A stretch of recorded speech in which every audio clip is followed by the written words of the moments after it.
Hi there, this is Galen Martling. Today I'm representing Unity Stamp Company, a design team member, and I am showing this beautiful poppy flower by Graciele Design in foil. And so I'm going to show the steps I used. For the stamping, I have Happy Day poppies. It comes in two pieces. One's a background piece and one is a outline piece. I'm using scallops and rectangles nesting dies by Unity, and I have deco foil by ThermoWeb in gold shattered glass that I prepared.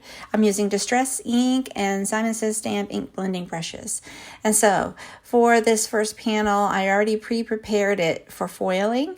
And this is what it looks like if you want to foil it. You can stamp it out just the same with a light ink and stamp the top part over that if you don't want to foil.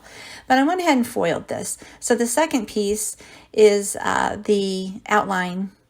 It won't show as much gold, but it will shimmer. So I'm going to add some Distress ink blending to that outline layer to give it some color.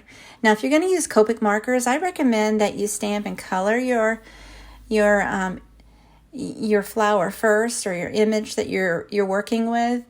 Stamp it first in like an original Misty or a Misty stamp positioning tool, so that you can save the place where you stamped it the first time in the placement, and then stamp it in something that you'll see an outline, and then color it with Copics, and then stamp it again with like an embossing ink, maybe clear embossing ink or color embossing ink, and then heat emboss it. And then you could foil. But there's lots of different ways you can foil. So here I am using two different shades of Distress ink, and I colored in the center in that tattered rose color.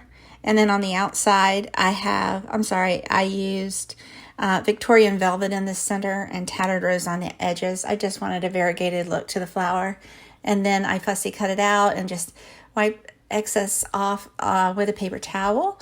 Add a little bit of accents with a white jelly roll pen.